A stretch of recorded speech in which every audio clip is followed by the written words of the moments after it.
पहला force diagram बनाते हैं यहाँ।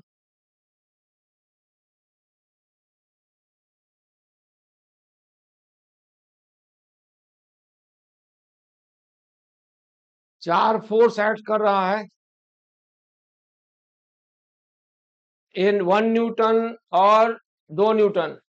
यहाँ डायग्राम देखिए,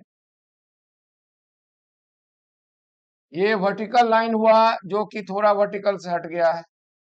अच्छा, ये मान लिया वर्टिकल हो।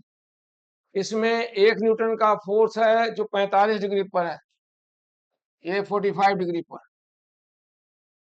इसको हम नाम देते हैं P1 इक्वल टू 1 न्यूटन और ये एंगल है 45।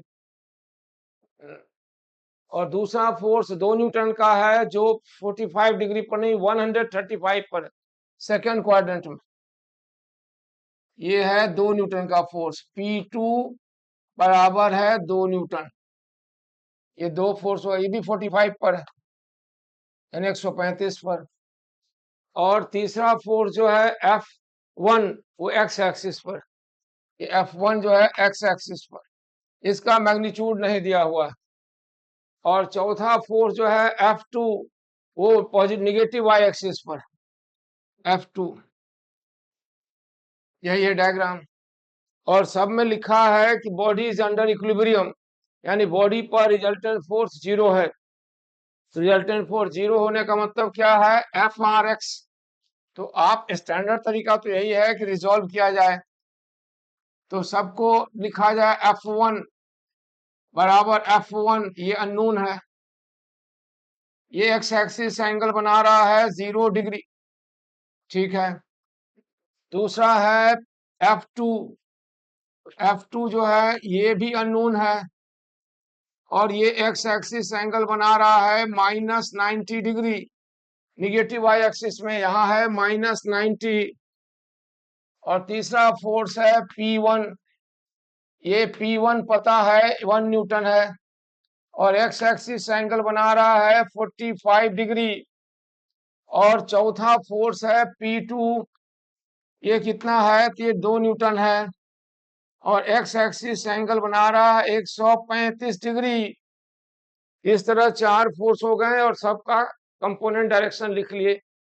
अब अगला चरण है सबको रिजॉल्व करें और रिजल्टेंट फोर्स निकालें। F(r(x) बराबर F1x plus F2x plus P1x plus P2x, और इसको बराबर 0 होना है, क्योंकि जब कोई रिजल्टेंट वेक्टर 0 होता है तो कंपोनेंट 0 होते हैं, क्योंकि आपको मालूम ही है Fr बराबर Fr(x) का स्क्वायर प्लस Fry का स्क्वायर, तो दोनों 0 होगा।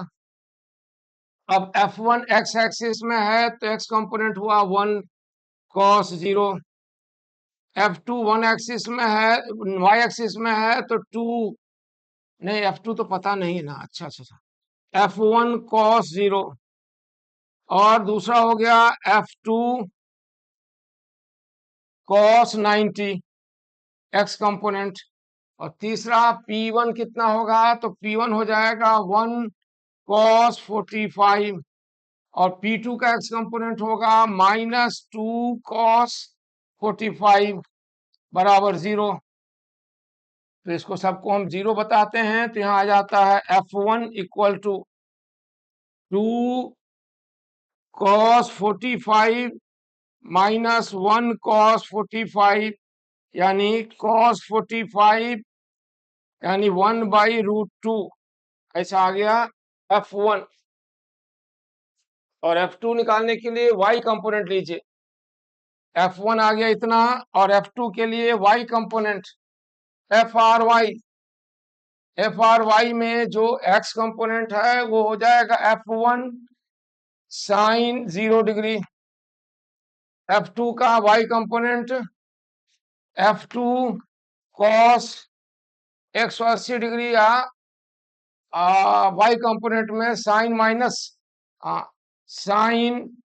-90, क्योंकि यहाँ है -90।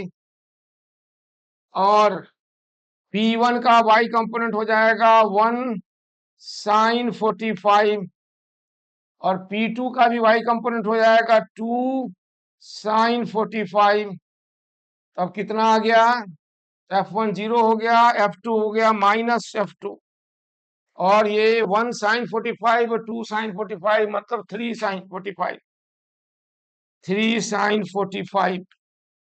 तो इस तरह F2 बराबर आ गया 3 साइन 45, यानी 3/√2। F1 आ गया 1/√2, F2 आ गया 3/√2। इनका रेशियो निकालना है, समझे। F1/F2, F1/F2 का रेशियो कितना होगा, देखिए F1/F2 का रेशियो, F1/F2 का रेशियो, F1/F2, F1 क्या है वहां निकाले हम 1/√2, ये है 1/√2, और F2 क्या है तो 3/√2, √2 कैंसिल, तो 1/3, यही हुआ 1/3। तो F1/F2 इक्वल टू 1/3। अब 1/3 निकल गया तो x किसके बराबर होगा, तो x बराबर होगा 3। ये समझ गए। इस तरह सवाल अटेम्प्ट करते हैं।